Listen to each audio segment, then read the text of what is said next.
안녕하세요. 자기계발 및 마음건강 지킴이 에렌입니다.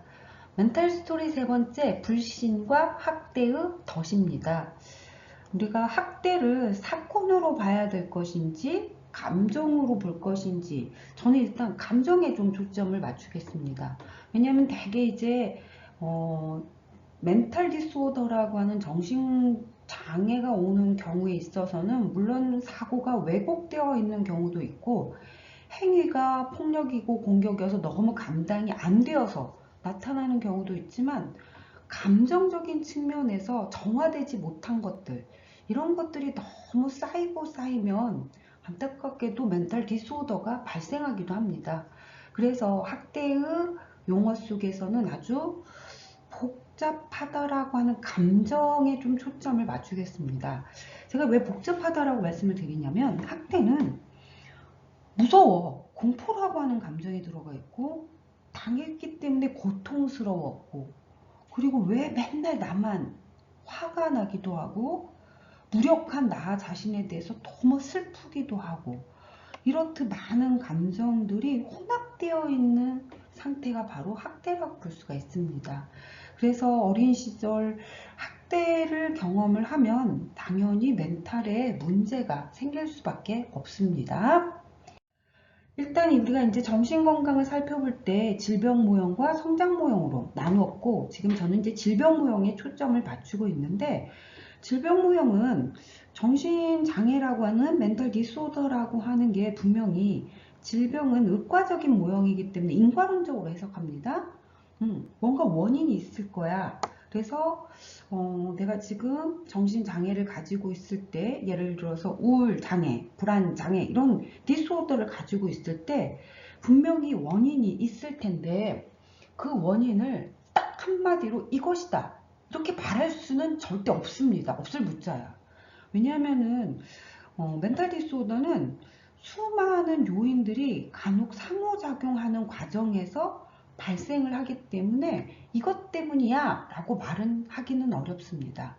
그런데 그 많은 상호작용의 요인으로서 하나, 제가 지금 강조하고 있는 건 바로 덫이라고 하는 것입니다.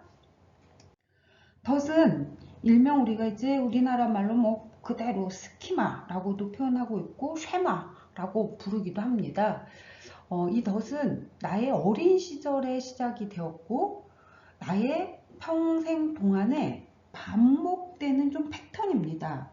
그래서 나의 과거에 형성되어서 현재 나의 생각과 현재 나의 감정이나 현재 내가 하고자 하는 행위, 그리고 심지어는 내가 다른 사람들과의 관계를 맺는 패턴에까지 영향을 미치게끔 되어 있습니다. 물론 이 덫은 일명 내가 가지고 태어난 기질도 영향을 미쳤지만, 나를 양육을 해주고 있는 양육이들의 양육 태도가 나의 기질하고 상호작용하는 과정에서 세팅이 되는 거라고 볼 수가 있습니다. 그런데 우리가 이제 이게 덫이야, 빠져나와야 되는데, 이 빠져나오려고 하면은, 이렇게 우리가 덫에 걸렸을 때 빠져나오려고 하면 더 아픈 경우가 있다고 합니다. 그러니까 빠져나오지 못하고 그대로 갖고 있는 경우가 있는데, 그런데 이제 이게 만약에 빠져나오지 못하고 그냥 거기에 사로잡히게 되면 나의 과거가 나의 현재로 연결되고 나의 미래까지 지속되면서, 나는 그 덫이 발생할 때마다 굴복을 한다든지, 아니면 도망을 간다든지, 아니면 오히려 더 크게 공격을 한다든지, 이런 방식으로 행동을 할 수밖에 없습니다. 이렇게 굴복한다든지 도피한다든지 도망을 간다든지 공격을 한다든지, 이런 방식들은 결국에 건강한 방식은 아닙니다. 그래서 아프지만, 빠져나오는데 고통스럽지만 반드시 좀 빠져나오실 필요가 있습니다. 자, 그 중에 하나가 바로 불신과 학대의 덫입니다. 자, 이 불신과 학대의 덫은 모토가 나는 너를 믿을 수가 없어, 요게 조금 깔려져 있습니다. 네가 나한테 요즘 잘해주는 것 같아? 근데 그거 분명히 이유가 있을 거야. 그래서 물론 우리가 이제 낯선 사람이라든지 알지 못하는 사람이 나한테 친절하게 대해줄 때는 일반적으로 건강한 사람들은 경계는 합니다. 그런데 이 불신과 학대의 덫에 사로잡혔다라고 하는 것은 그 경계가 너무 심합니다. 그걸 과잉 경계라고 표현을 하는 겁니다. 만약에 사람들이 나한테 잘해주는 거는 분명히 나를 힘들게 만들 거야. 나한테 뭔가 뺏어갈 거야. 라고 하는 거, 아니면 나를 괴롭힐 거야. 친해지고 나서 나를 해롭게 만들 거야. 이런 걱정들이 많기 때문에 과잉 경계 태세에 들어가서 경계를 늦출 수가 없어. 그래서 나는 널 믿을 수가 없어. 이게 마인드로 깔려있는 덫이라고 볼 수가 있습니다. 이 덫은 안타깝게도 나의 어린 시절에 내가 학대를 받았거나 아니면 조종을 당했거나 아니면 내가 성장하는 과정에서 언어적으로, 그러니까 신체적으로, 성적으로 학대하고 조종까지는 아니다 하더라도 지속적으로 반복적으로 창피를 당하거나 아니면은 나를 반복적으로 놀렸거나 이런 경험들이 많으면 이 덫에 좀 사로잡힐 수가 있습니다. 증거가 없는데도 자꾸 나는 이용을 당한다라고 하는 느낌을 갖게 되는 거야. 왜 그러느냐 하게 되면 어린 시절에 부모 중에 한 명이 반복적으로 야, 가족 외의 사람은 아무도 믿지 마. 다 나쁜 사람들이야. 이런 것들을 경고를 너무 많이 했어. 그리고 내가 오늘 친구를 집에 놀러 가서 놀고 왔대더니 친구인데 믿지 말라고 했는데 왜 그런 집에 갔어 하면서 내가 친구하고 그 집에 놀러 갔다 온 것에 대해서 되게 부정적인 질책이라든지 경고를 하게 되는 거. 이런 경험들이 반복적으로 노출이 되어 있으면 성장 과정 중에 증거가 없는데도 내가 자꾸 뭔가 이용을 당하고 있다라고 하는 느낌을 가질 수밖에 없습니다. 당연히 그래서 타인에 대해서 나쁜 동기를 가지고 있을 거야. 타인은 뭔가 나쁜 의도가 있을 거야. 이런 식으로 해석을 하게끔 됩니다. 자, 어린 시절에 기본적으로 나를 신체적으로 혹은 성적으로 학대까지는 아니지만 성적으로 불편한 신체적인 애정 이런 것들이 언어적으로는 놀리고 창피를 당했던 이런 것들이 나의 가족한테 있었거든.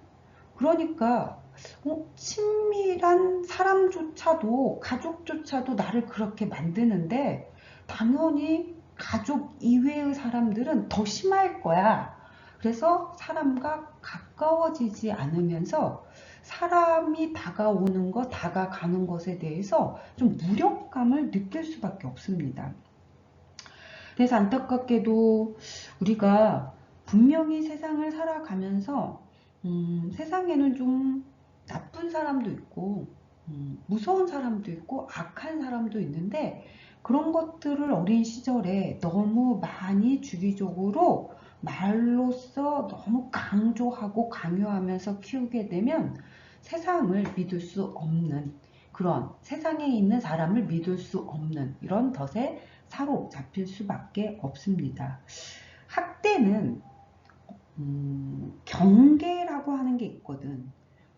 나랑 너랑 분명히 아무리 친밀해도 경계가 있는데 그 경계가 침범을 당할 때 나타나는 느낌이 바로 학대입니다. 신체적으로 침범을 한다든지 성적으로 침범을 한다든지 사회 심리적으로도 그래서 이 경계가 존중이 되어야 되는데 이게 함부로 존중되지 않고 막 침범 당했을 때 가지게 되는 덫이라고 볼 수가 있습니다. 자, 그러면 내가 이런 덫으로부터 사로잡히지 않고 나 벗어나고 싶어. 이게 나의 과거의 어린 시절에 나를 불편하게 만들었던 사건이었고 감정이었는데 나 이제는 이거로부터 사로잡히지 않았으면 좋겠어. 변화를 시키셔야 됩니다. 그런데 개인적으로 간혹 그 어린 시절에 너무 많은 학대를 당하고 성장한 성인들을 내담자로 만나게 되었을 때 아무 말도 하지 않아도 그 사람의 감정이 약간 전달되기도 합니다. 무겁게.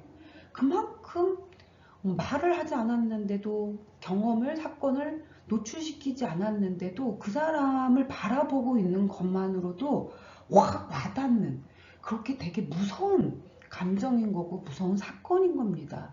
그래서 우리가 어린 시절 성장 과정 중에서 학대는 정말 해서는 안 되는 거입니다. 그래서 혹시 나의 어린 시절에 성적으로 혹은 신체적으로 학대를 당한 경험이 있다라고 하면은, 이거는 제가 볼 때 혼자서 되게 많은 발버둥을 쳐갖고 나 벗어날 거야, 이게 좀 어려울 수 있습니다. 그래서 전문가를 좀 만나서 상담을 좀, 치료를 좀 받아보는 게 좀 필요하다라고 말씀을 드리고 싶습니다. 덫에 사로잡히지 않고 빠져나오기 위해서 SOS, 도움을 좀 요청하는 게 필요할 것 같습니다. 자, 그리고 혹시 지금은 내가 학대를 당하지는 않고 있지만 나의 어린 시절에 나를 학대했던 사람에 대해서 내가 가지고 있었던 무서웠던 공포, 앞서 말했던 고통, 화가 나는 것들, 슬픔, 이런 감정들을 혼자 정화시키면서 삭히려고 하지 마시고 그 해당 당사자한테 가서 화를 좀 발산시키는 거, 이것도 필요합니다.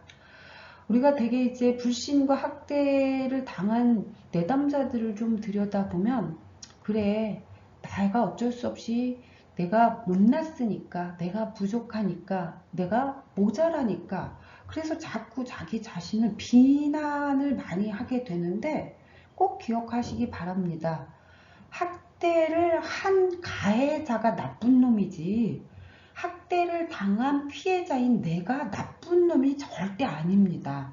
나는 나쁜 게 아니라 약했던 겁니다. 약했기 때문에 강자가 보호를 해줘야 되는데, 그 강자가 내가 약하다라는 이유로 나를 함부로 한 거는 정말 그 사람이 나쁜 사람입니다. 그래서 그런 사람들이 오히려 더 창피해야 되고 부끄러워해야 되고 수치스러워해야 된다라고 하는 거.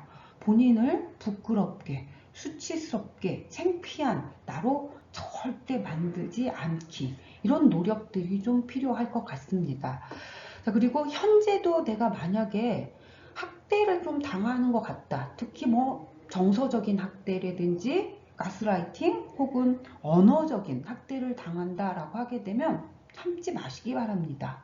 오히려 더 큰 소리를 좀 내서 반격을 좀 하는 것도 하나의 방법은 될 수 있을 것 같습니다. 자, 그런데 학대자에 대해서 화 발산하기, 자기 비난하지 않기, 현재의 관계에서 학대 참지 않기는 일단 혼자 살 수 있는 거 절대 아닙니다.